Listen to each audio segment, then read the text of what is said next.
Hey, how's it going, everybody? This is Joey Galvez, one half of your host of Explain Yourself, and I want to let you guys know about a really cool book from our friend of the show, Eli Shockey. This one is called The Greylock, and it's a story where magic is a commodity. Potions are sold at corner stores. Orcs and dwarves earn a living in cubicles, not on the battlefields. But there are those who resist the house's magic's laws. Branded a criminal and forced to live as a want for hire, there is a spell slinger they call the Greylock. Check this one out. You guys can pre-order issue 3 right now with code JAN241939, and make sure you guys are heading over to your favorite LCS and letting them know that you want Greylock number 3, and maybe pick up the first 2 issues. You could do that at the Scout web store. So make sure you guys are grabbing the Greylock number 3, JAN241939 at previewsworld.com.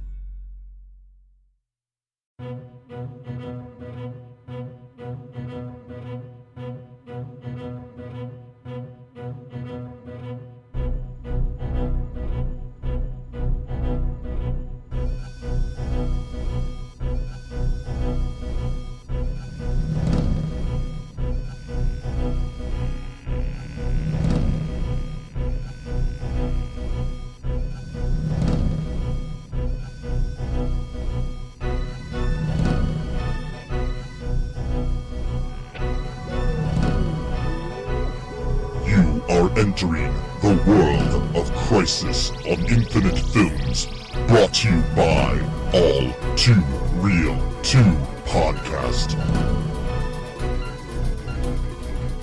Okay, everybody, welcome to the latest episode of All Too Real 2. My name is Michael E. Cullen II, and with me, as always, is Sesame, the Wizard, and Cardup. You sure are a wizard, my friend.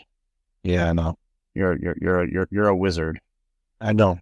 So, in a recent episode, I talked about how I went by this church, and there was a bumper sticker or whatever on the window of this car that said, "I eat ass," right in front of the church with a bunch of kids coming out of it. Yeah, went by there again the other day, and there's a bumper sticker right on there in this same place, different car. It says, "Boobies make me happy." Okay. And then I was talking to my sister about it, and she said she went to a graduation party at that church the other day.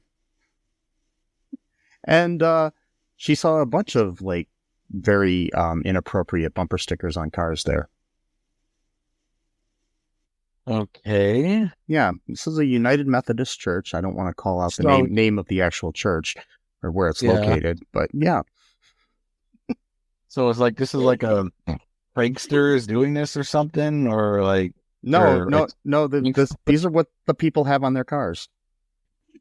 What I mean is, like, are these people who don't even go to the church, like, parking it there on purpose in order to, like, make people uncomfortable by having, like, inappropriate bumper stickers, you know what I mean, or something like that? I'm not really really in the same spot. It just seems kind of well. No, this one was in the general same area as the other one. But okay. she saw them, and she saw these like in the parking lot of the church. Oh, right, okay, yeah. And that might have just been people going to this graduation party, or other people, or what. But I don't know. It's just maybe a lot of immature people. Yeah, it's just worrisome. Kind of just worrisome to me. I mean, it's okay. Go ahead, free speech and all that, but it's just when there's kids around, I'm like, whatever. Like, honestly, though, you have to be a deeply immature person to, like, even think that's cool. Yeah, I know. To have. Like, ooh, like a bumper sticker says "boobies make me happy." Like, oh, I'm so cool. Like, no, like, everyone thinks you're a loser. Like, everyone. What are you? 12? Even your own friends think you're a loser if you do that. Like. That'd be something that you should have maybe hanging up in your room when you're 12. Exactly. It's or in your locker. Yeah. And even then, I wouldn't even have that, because even then I'd be, like, embarrassed to even have that. Like, it's just immature and stupid, but whatever. So, like, I hope that there aren't members of the church, like, all of them have these stupid bumper stickers. I know. Like, this is your congregation. Like, you need to You know, like I'm imagining the pastor got together one service and be like, okay, we're going to take up a collection now. And after that, we're going to all go put inappropriate stickers on our cars. Yeah. Frank over here, you get the, boobies make me happy. George over here, you get the I eat an ass. And, we're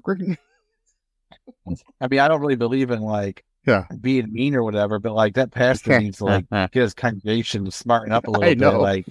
Like seriously, like you're getting a little too loosey goosey here. Like we're gonna reinstate like strict shit now because of that. Like you gotta sit up straight. You gotta wear suits and dresses now. Like you did this to yourselves. Like I didn't want to do this. You made me do this. So like because you can't be trusted with your own rights, I guess, if you can call them that. Like, so congratulations, you did this to yourself. Now you have to be ultra conservative because you thought that you needed to have I eat ass on your bump on your windshield or whatever, back window, whatever. Whatever. It's stupid. Yeah, but this is America, my friend. Anyway, so yes, it is. So on a brighter note, we watched a movie that we're going to talk about. Shazam, Fury of the Gods. Movie that just came to Max, formerly HBO Max, the stupidest named streaming service out there. Yeah, Max. Okay. Yeah. And they even changed the color to like the stupid blue when it used to be a cool like purplish color. Mm-hmm. Like they couldn't have just kept the color. Like why? And then and it seems like things don't stream as well either. No, they don't. Yeah. No, they don't. And I've actually read some things. People have been complaining about this, that it does seem slower. It probably is then. And then like I was watching the old TV show Mentalist on there. Mm-hmm. And it'll randomly go to like a black frame once in a while. It never did that before. So no, it didn't. They're probably saying, "Oh, we're just working out the kinks." Like, no, you're not. Well, the other thing they did too is that they decided to, on the information for like a movie, and they got in trouble for this, but they said, "Oh, it was just a glitch in our transfer over from HBO to where they decided to lump writers, producers, and directors and some other jobs all under the title of creators." Okay. Like they have a section that'll say like starring Zachary Levi and Asher Angel and whatnot for like for this movie, for example, and then underneath it it'll have the producer, the director, and the writer, and everybody all listed in one category called creators. When that actually violates union rules.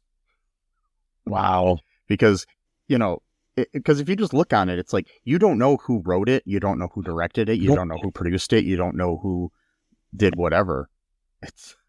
They're all there. Yeah. It kind of just cheapens the idea, and it's almost like, I think they're doing this on purpose because, we've talked about the whole writer's strike and stuff, and then there's definitely a Screen Actors Guild strike coming up, and possibly a Directors Guild. Oh wow! Coming up too, so it's gonna hit them. But if you don't differentiate the jobs that people are doing and give them credit for what they did, it's gonna look it's really bad on you. I mean, it's not a good look at all. Yeah. But anyways, I digress. A lot. Anyways, so yes, this movie, Shazam, Fury of the Gods, written by Henry Gayden, Chris Morgan, and Bill Parker. Directed by David F. Sandberg. Starring Zachary Levi, Asher Angel, Jack Dylan Grazer, Rachel Ziegler, Ross Butler, Adam Brody, DJ Contrada, Grace Caroline Curry, Megan Good, Lucy Liu, Jaimin Hunsu, Helen Mirren, Faith Herman, Ian Chen, Jovan Armand, Marta Millins, Cooper Andrews, these people are all important, so that's why I was naming all of them. They're the important people in the cast, and there's a bunch of other people. Yeah, they're not... including Rizwan Manji played the docent at the museum in Greece at the beginning of the movie. Uh-huh. But he also plays a janitor in Peacemaker. And this movie has characters from Peacemaker in it at the end. So it's like, is this his twin brother or what? What's going on? Yeah. Or did he quit his job as a janitor and become a docent in Greece? It had moved to Greece, yeah. I don't know. It was probably just the... Yeah, they just cast the same guy because they liked him. But anyways, so what were your initial thoughts of this movie? I don't really know. I kind of liked it, but at the same time, I was kind of bored with it because there was a lot of action, but sometimes it just felt like there wasn't much of a story going on with it, and I don't know. I'm kind of mixed on how I felt about it, but at the same time, I'm kind of got superhero fatigue for a while anyway, so I'm just kind of really not into those kind of movies now because I think I watched way too many of them. And too many shows. I'm just kind of like too many of them. That's why I kind of move on to a different kind of story, but that could have been it too, of just kind of. Yeah, I mean it is pretty formulaic. I will give it that. I liked it, but I liked it a lot better than a lot of the critics liked it. And it wasn't it wasn't as bad as like people are like acting like it was like this terrible movie. I'm like, yeah, it's okay. I don't really see where the hate's coming from. And I think a lot of it has to do with the superhero fatigue and also the kind of like reassembling of the DC movie universe, like that's happening with James Gunn and Peter Safran and stuff taking over as the heads of it. It's like it's like they haven't said yet if this is going to be canon to it. Basically, The Flash is supposed to be like the first movie that's like going to start off the whole new universe. Right, because he like resets the timeline or whatever, or something like that. Yeah, so a movie that something that I would never say it for any other movie. Pirate it, people. If you want to see it, pirate it. Don't Flash. Yeah, don't pay for it. Reason I'm saying this, and I know it's illegal, but the thing is Ezra Miller does not need any more money in their pocket. No, that's the other thing too. Is that like I forgot if it was Zaslav or I'm not sure what his name is.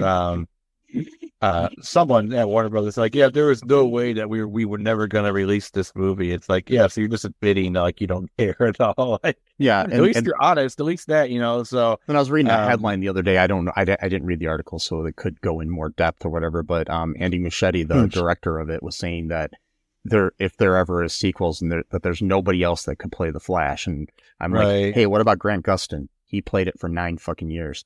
He played it for 9 years, and then you can't then say that they're not connected, because when they have the Crisis on Infinite Earths episode, Ezra Miller's version of the Flash showed up, and admittedly they died because of whatever, but but they were probably brought back because the way so there is then definitely a connection then between the show and the movie as far as like the multiverse is concerned.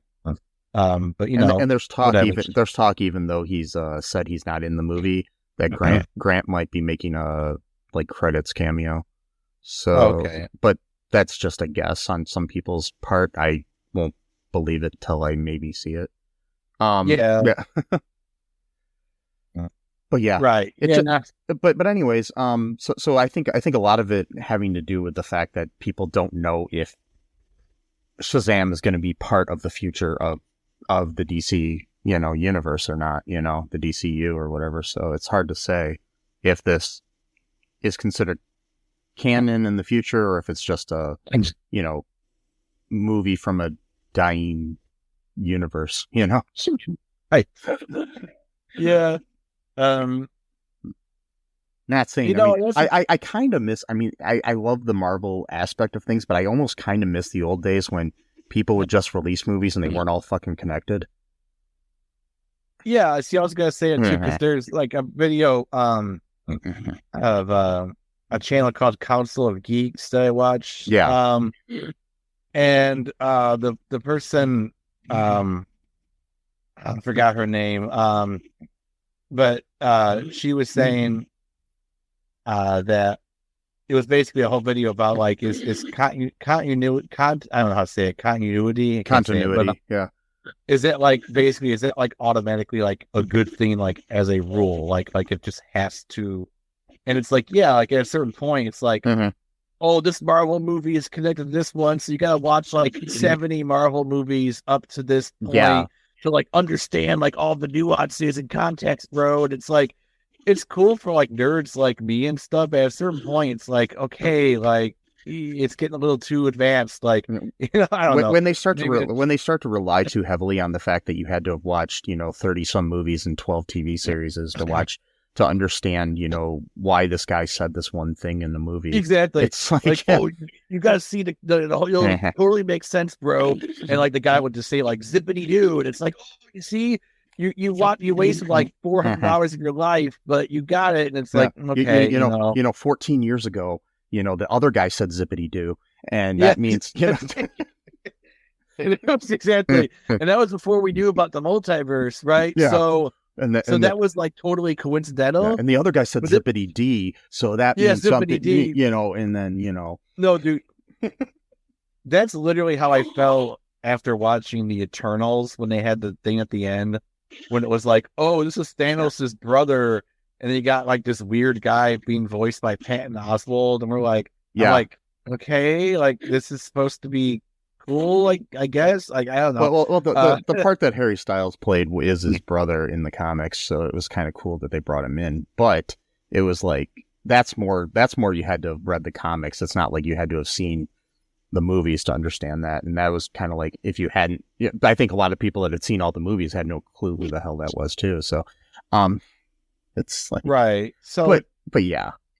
I mean, like just like to bring shit back. Like, I'm okay with Shazam being a one-off, really, even if it's not part of Yeah. the, But my thing is with It's- it is I think people are preconditioned because of the MCU that everything needs to be connected, and now that they decided to kind of like scrap the whole Snyderverse things of things, and it's like Right. you've got characters like Wonder Woman and other people in this series, and like Superman, and they reference Batman and the Flash and everything in these movies, and in both the Shazam movies, that it's like people are thinking they're connected to the the Snyderverse. And it's like now that's dead. It's like, is it gonna be part of that? But then again, the Flash was part of the Snyderverse, and he's gonna reset things, I guess. But it's like, I guess you can keep some of the people, and I really kind of hope they do keep Shazam because I like the character. But but then again, Asher Angel is like, I think like, I don't know how old he is. He's like, who plays Billy as a kid. Yeah, he's like 21 years old now or something, or 20. Oh, So okay. yeah, so it's like, pretty soon he's going to look just as much of an adult as Zach Levi, and it's like, Exactly. it's just, I mean, it's yeah. it's interesting. Yeah, I mean, I wonder how they're gonna work. Well, I don't know if they are gonna make a third one or not. Yeah. because I think they're not going to. But like, well, I think they kind of sort of like fix, quote unquote, fix that problem at the end of the movie, or did I misunderstand something? I don't know. We'll get to the end. Yeah, then, 'cause when we I get thought- to it, yeah. But I mean, they did do, Mary, what's her name? The actress that plays Mary, Curie is her last name. Grace Caroline Curie. She played both the younger and superhero version of her character, whereas in the first movie she didn't. Oh, really? She didn't? I don't remember Yeah, that. yeah, she didn't in the first okay. movie, but she's the only one that plays both parts in this movie. So Like she just looks like herself. Like she doesn't age up like all the other Yeah. characters do. Yeah, because I mean, she's the oldest of the kids too, because she's like a year or so older than Billy. So, anyways, yeah, that's our first reaction. That took a while, but so what happens here in this movie? So the basic premise is Helen Mirren and was it Lucy Liu? Lucy Liu. They play Hespera and Calypso, and then Rachel Ziegler plays Anthea and is it Anthea or Anthea? Anthea/Anne, yeah. And so they're at the museum in Greece where Rizwan plays the character, even though he plays a janitor and Peacemaker. Well, only two of them are there because we haven't met Anne yet. So. Oh, that's right. Yeah. So I saw, Calypso and Hespera. Yeah. They are trying to get the staff that Shazam broke at the end of the first movie after they beat what's his name, Savannah. The guy from the first one who wanted to be a wizard, but the wizard rejected him because he was tempted to use the power for his own gain, and so he pretty much spent his whole life. I almost kind of like the plot of the first movie a little bit. Anyway, I don't want to get into I will tell you, I do like the first movie a lot better. It was it was more fun too. Yeah. Yeah. So Calypso and Hespera they want to bring back, like, put it, because it was snapped in half by Shazam at the end of the first one, and then they want to like touch it so they can like kind of get the power from it and then put it back to reassemble it. And the reason why is because they were the daughters of Atlas, the god, Greek god, probably also a Roman god with a different name, because they kind of just had the same gods, just changed their names. And and I guess the story is that apparently the wizard, like at least in their mind, the wizard was like a villain because he stole the magic of the gods and only used it for himself. And so they want like revenge, basically, or just to kind of, Hespera just wants to reinstall her realm, but Calypso's more vengeful and she wants to basically destroy the world because of what happened to them or whatever. And Anthea she's like, her power is sort of like moving objects and shit, and like confusing people through like kind of like with Doctor Strange. That's what I was gonna say. She's doing kind of a Doctor Strange sort of thing. Yeah, with her hand, and she's actually also using her hands to do the motion or spell as well, which is interesting. But I mean, that's not really a new concept either. It's not like Doctor Strange. No, and almost all magic people, unless you're like Samantha on Bewitched, where she twitches her nose. Everybody else does. Exactly. Yeah, that would have been an interesting addition. So they steal the staff. They turn everyone into basically stone in the museums, kill everyone. This movie was a lot darker than the first one too. Like a lot of people died in this movie. I know, like people literally got killed in this one, and I guess it's like showing them like they're growing up or whatever. But and then like, so that's kind of like the theme like we're getting to, and then we get into this kind of funny cutscene where Billy is like, as Shazam is like, it looks like he's talking to a therapist, but it turns out it's a pediatrician. Yeah. And then he's like, oh yeah, I was actually recommended to you by Billy Batson or whatever. Interesting thing is when they reveal that it is a pediatrician's office, they cut to these like toys and stuff on a little kid's table and stuff. One of them is the Annabelle doll from the Annabelle movies, and David S. Sandberg directed one of those. So, oh wow! Yeah, so that's it was a little funny. Yeah. Mm-hmm. Well, and so kind of like what we got going on is like, the kids are kind of like they kind of gotten used to like being superheroes. They pretty much like decked out like the lair that the wizard had, like with their own unique thing or whatever. It kind of reminded me of like the lair that the Ninja Turtles hang out in when they're in the sewer. So. Yeah, it did. Oh, yeah, okay, yeah, exactly. Because like the colored lights and food, snacks, and shit like that. Mm-hmm.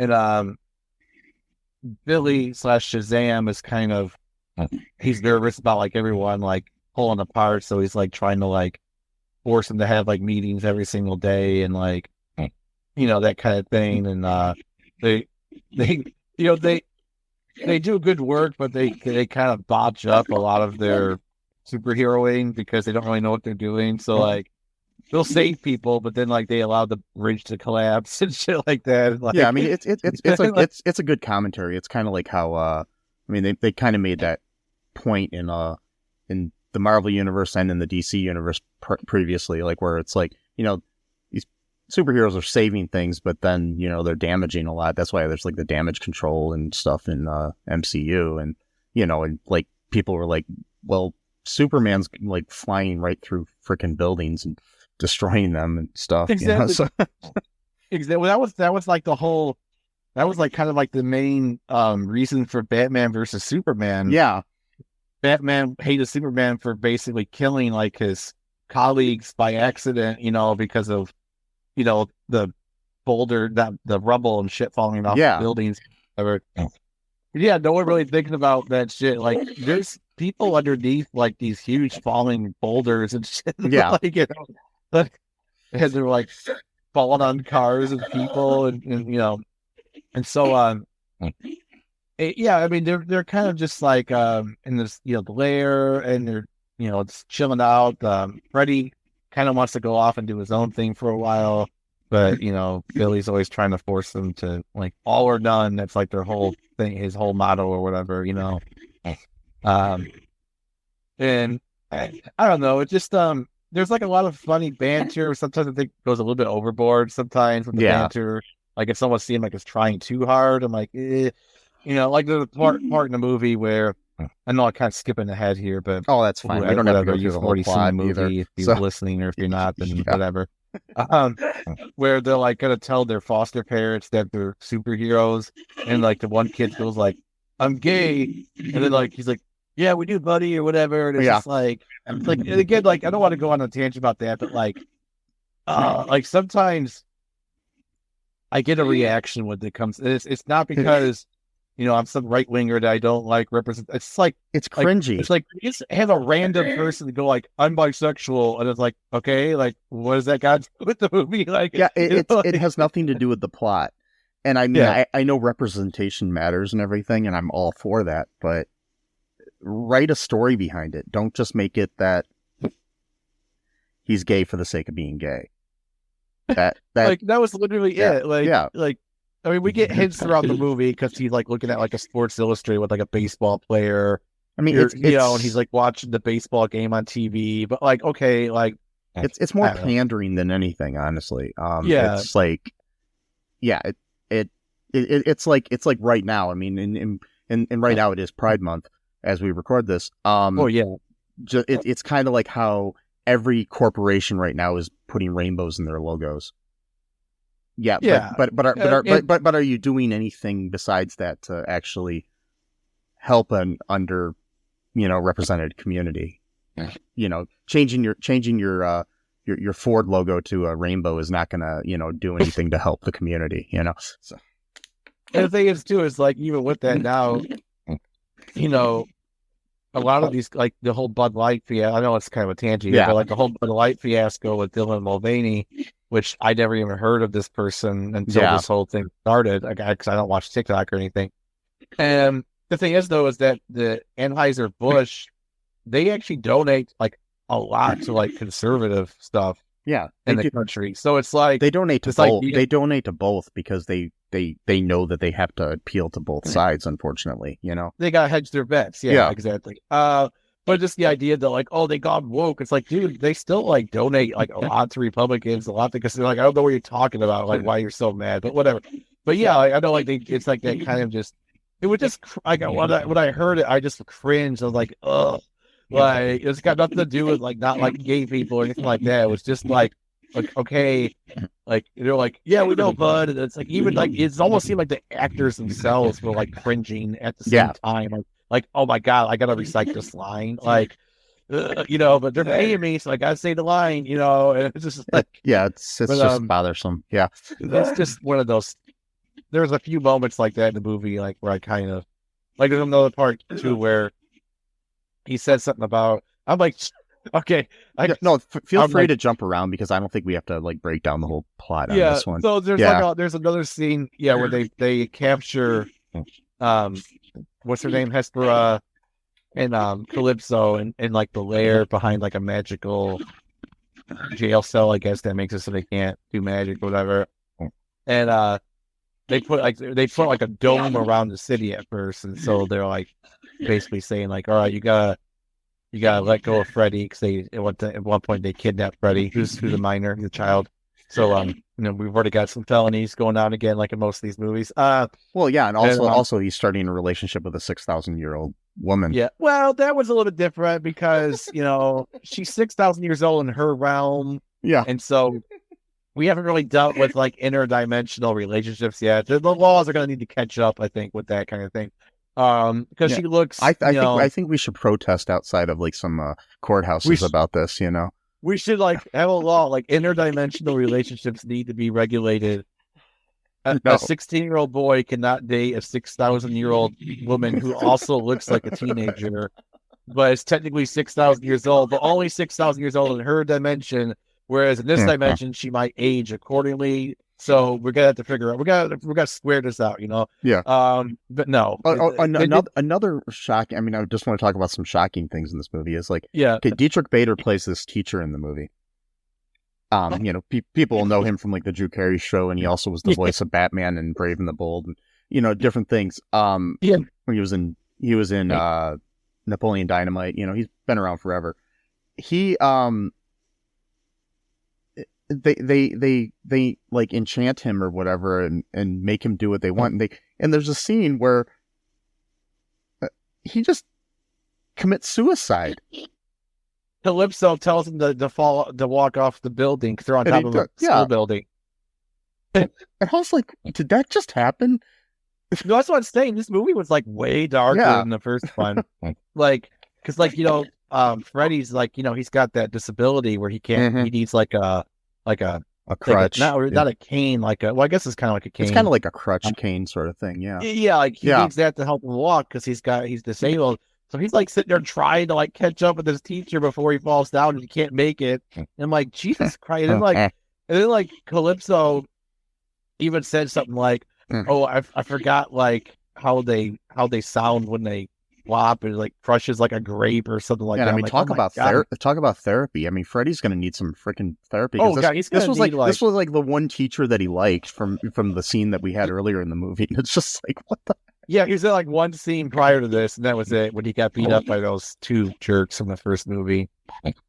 Because like apparently, like having lunch with superheroes wasn't enough for him to like get enough social credit at school, which is really sad if you think about it. And like, they're like, yeah, we don't give a shit if Superman was with the. I mean, think about it. If if like right today or something, like a kid and like Doja Cat or somebody came to the, or like Taylor Swift or whoever's popular comes to the, the cafeteria, that kid's going to be set for life, Oh, I know, it's totally. just like but not Freddy, apparently. No. Freddy, because Freddy, that's the other thing too. Like the people in this school are like horrible. Yeah. Like they're literally punching a disabled kid and like bending his cane. And then, like, the teacher, the one who later on kills himself, didn't even, like, punish the kids. He just, like, helped up Freddy. He's like, oh, that trash can used to be, like, a second home to me when I was in school. And it's like, so you don't discipline your students here? Like, you could just beat people up in the hallway and then that's fine? And my thought is they've had the same trash can for, like, 60 years or something. So, I mean, it's just yeah. Exactly. It was his second home and he lived there. Yeah. And, so Freddy, he likes Anthena. She calls herself Anne. Yeah, very creative, clever with that one. And of course, she's one of the goddesses, and she's like trying to, I guess, infiltrate, or I don't know exactly what her thing was. And then, but for some reason, at one point, she's like, "Can you show me where it was, like, sit at the table. So I don't know if that was part of the infiltration or if she just wanted to sit at the same table that he was sitting at when Shazam and Superman were there with them. I don't really know what that was about, but I don't know if that was like her trying to like siphon off the magic or something like that, or it wasn't really explained. Like, okay, I mean, then, at that point, I don't know if she knew anything that Freddy was like empowered at that point. So it was so she was just pursuing an underage boy without okay, gotcha. Or she just literally thought he was funny. I don't know, So yeah. Mm-hmm. And yeah, she was just the predator. Yeah. I mean, maybe that was like a secondary agenda, not related to the. I don't know. And it's not just me saying it's because like they make this comment in the movie too, like, how come so many of our sons are into older women or something like that? Or like, okay, because like Shazam's obsessed with Wonder Woman, like that's another thing in the movie. Like, I think they're into older women because their mom's kind of hot. So that's the thing that they're foster mom. That's I was thinking of too. I was like, it's getting weird. Like, I don't like this. This is making me uncomfortable. But and of course, the foster dad plays Jerry in The Walking Dead. He's been in some other stuff as well. Pretty cool dude.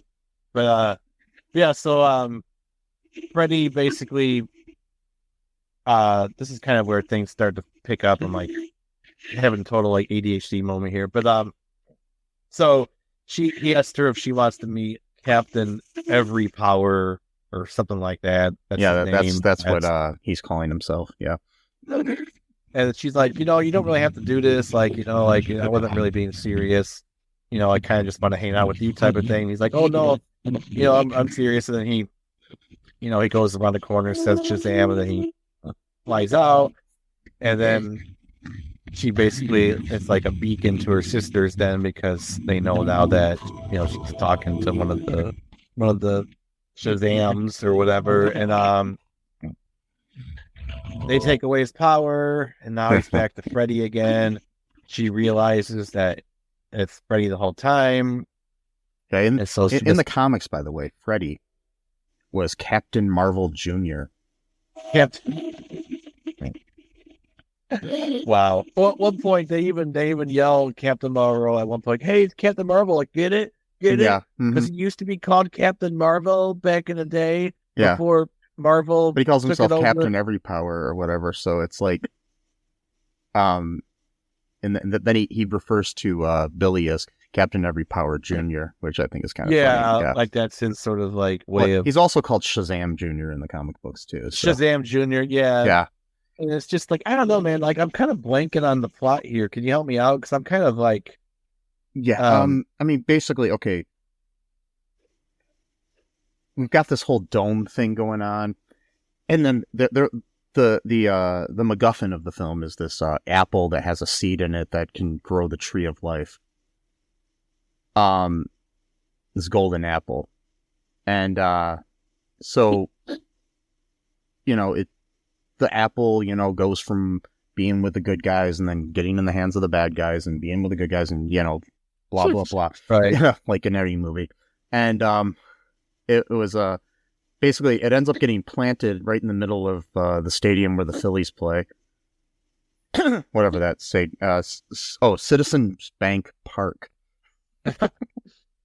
And then the tree starts growing there, and then it spawns like for some odd reason in these like I don't know like cocoons or something that come out with like these creatures, including like cyclopses and harpies and manticores and minotaurs and then eventually unicorns, which they find out are the ones that they can really that the other monsters are afraid of, but they need ambrosia to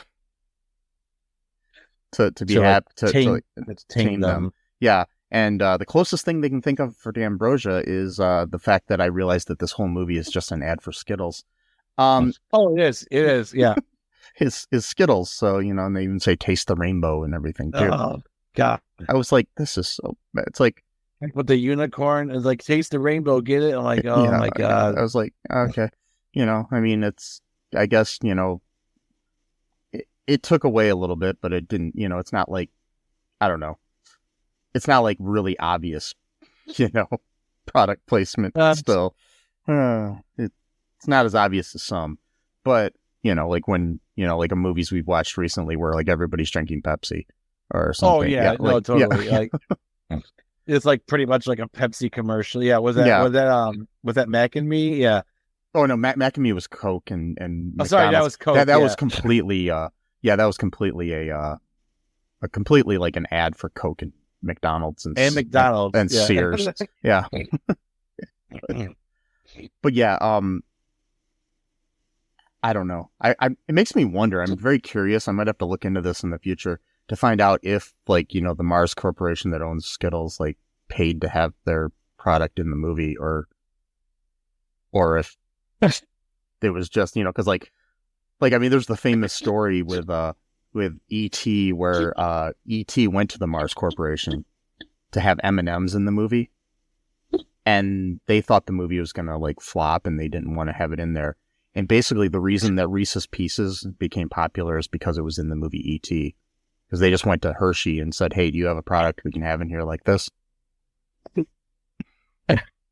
Wow. So it's like basically like right after E.T. came out, like Reese's Pieces became like one of the most popular candies for the long time in the 80s. So it's like, yeah.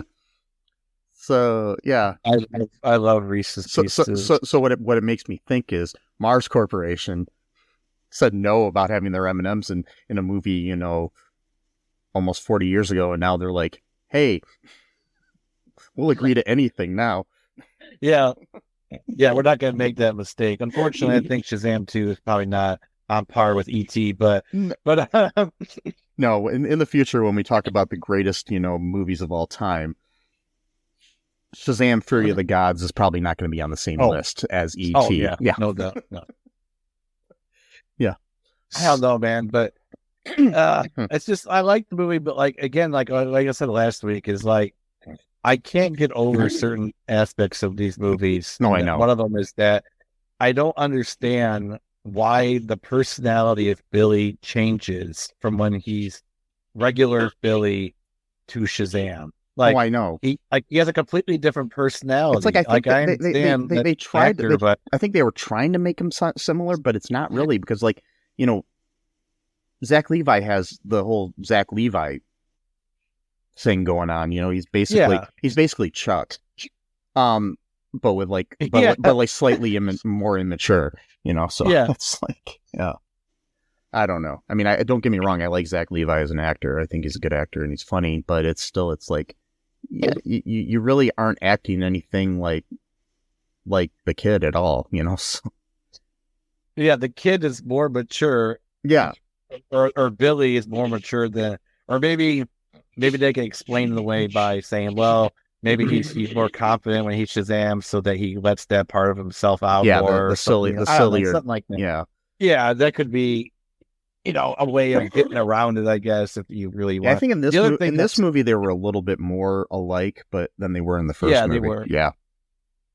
I think that's why, because they realized from the first one, like, oh yeah, like you gotta have a little bit congruity here, like, and the other thing that kind of upset me a little bit. So, like, if you remember at the end of the first Shazam movie, when Savannah, he's in prison for his crimes and stuff, and at the very end, there's like this, like, I forgot what it was, praying mantis or something, some kind of insect creature, basically says something like, "Oh, did you think that magic only exists in wizards or whatever?" So like, he's like, "Oh, how much fun we're going to have," or whatever.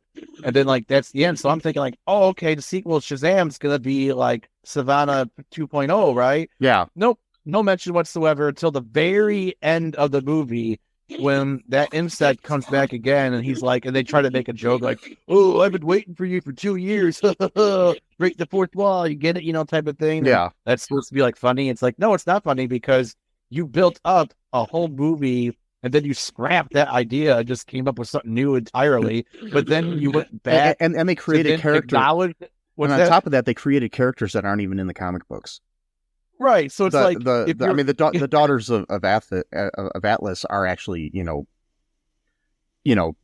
gods or goddesses in the in mythology, but they're not DC characters. So it's like, yeah, I don't know. And it was just like, okay, if you're gonna scrap that plot entirely, then like just don't even acknowledge it. Just be like, oh, Savannah, maybe Savannah was having an hallucination. Maybe that was what it was. But then to do the whole movie and it's then like I don't know if they were hoping that they're going to have a third movie and that it's going to come they might back. have been hoping. I don't think they're going to. No, but I doubt it. I think the Shazam universe is done, unfortunately, at this point. Yeah, I think, until they reboot it or something. Anyway, it's like basically we do have our happily ever after. They need to, at one point Billy dies, saving saving the world. They bury him like right away, like right there. Exactly. No, like hey, let's go to a mortuary and get a coffin and stuff for him. No. I mean, I understand the family might not have a lot of money, but you could at least get like a pine coffin for him or something, Or something. I know they literally just bury him in the middle of the. I guess it's a good thing they didn't like go and pay to get him cremated or something, Well, true. But then the staff has no more power, and so nobody else has powers anymore, including the wizard. And so because there's no more gods, but then they realize, oh, there is a goddess still around, a demigoddess or demigod with Wonder Woman. And yeah, interesting fact though, Gal Gadot was not on set at all for that. Oh, really? They filmed all of her part in England. Oh. And everybody else is in America. And then they had body doubles, like a Zach Levi body double for like over the shoulder shots, and a Gal Gadot body double for her as well in America. And then they like cut everything together. But if you actually watch the movie, neither of them ever appear directly on screen together. So, okay. Yeah. So, shot in 2 different continents. And, the director wasn't even there in England. He did everything over, kind of like Zoom, like directed her over Zoom. Yeah. So it was interesting. But anyway, she gives power to the staff. And then, Billy comes out of or Shazam, I guess, comes out of the grave and everything. And then, he's alive, and then he gets to meet Wonder Woman, who he has a big crush on. And yeah, that's about it on that part. And then we have a mid-credit scene where Amelia Harcourt and John Economist, who we've seen in Peacemaker and the Suicide Squad, they come to recruit Billy into the Justice Society on behalf of Amanda Waller. I'm just trying to figure out why Amanda Waller's in charge of everything.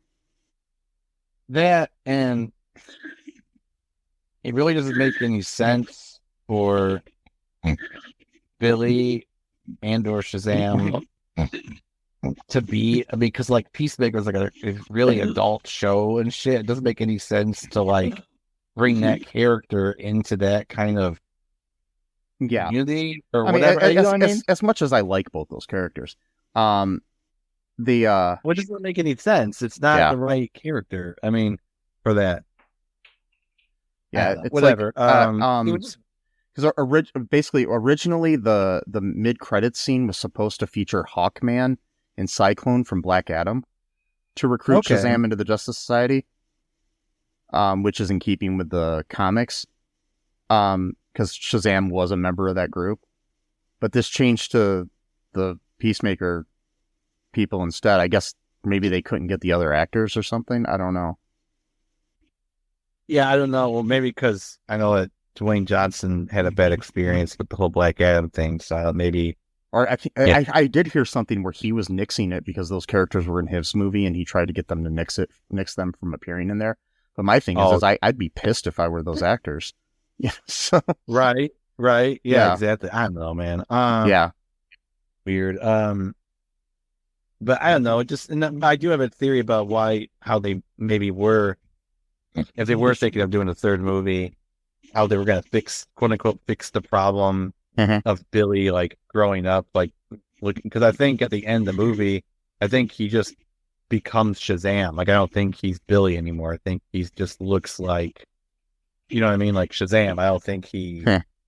is a kid anymore, I'm guessing. I don't know. And, because I What? think when Wonder Woman, when she did that thing, didn't that just kind of like make Made it- him, because he I came don't- out of because I they don't know. buried him as Billy, and then he came out the grave as Shazam. So I don't know. I mean, they never show if he can change back or not, but they did give all the other kids powers and stuff, and they were still kids. So yeah, okay, it's right, because the wizard shows up near the end. yeah. Yeah, okay. there Oh we wait, go. no, they did because Billy was back to Billy at the end. Okay, yeah. Yeah. So yeah, because at the So yeah, the at wizard the came back. dinner table or whatever. Yeah. So yeah. Yeah. Or when they were redoing the house, whatever it was at the end, I don't even remember. yeah. I just saw it yesterday and I already forgot. So I forgot a lot of stuff. Like, we totally forgot, like, the fact that, like, Calypso had a dragon. That's what she was using to kill people with. And, yeah. Whatever. My mind's like racing to that. Yeah. I can't. Yeah, and it's Hold on. basically it's your stereotypical superhero plot, you know. Yeah. So yeah, I mean, and I mean, it's a good cast and everything, and I liked it. I mean, but like on a scale of 1 to 10, I would probably give this like a 5. So you know, it's me not too. bad. It's just not great either. So yeah, I don't know. Any other thoughts on this before we wrap things up? No, I think I've said everything I need to say. Yeah, me too. I mean, it's worth watching. I mean, obviously you've hopefully watched it if you've gotten this far in our podcast. And Right. if not, thank you for listening anyways. I have nothing else to say really. Folks, thank you for listening. If you want to help us out, be sure to go to all2real2.com. Go to our social media, our Facebook, our I don't know what else we have. Facebook. I don't want to advertise the thing owned by the Musk guy. And so yeah, there's that. Check out Facebook. YouTube. We got YouTube. Check out YouTube. We do have Hive and TikTok. I don't really use those, but we've got them. And check out our Patreon. Check out our TeePublic. Share the show with your friends. That's the easiest thing you can do. And just remember that I love you and Sesame loves you. And until next time, bye-bye. Thanks for listening to All Too Real 2 podcast, a Cullen Park production. Produced and edited by Michael E. Cullen II. Music by Matthew Hawes. Subscribe and share the show. Visit us at cullenpark.com.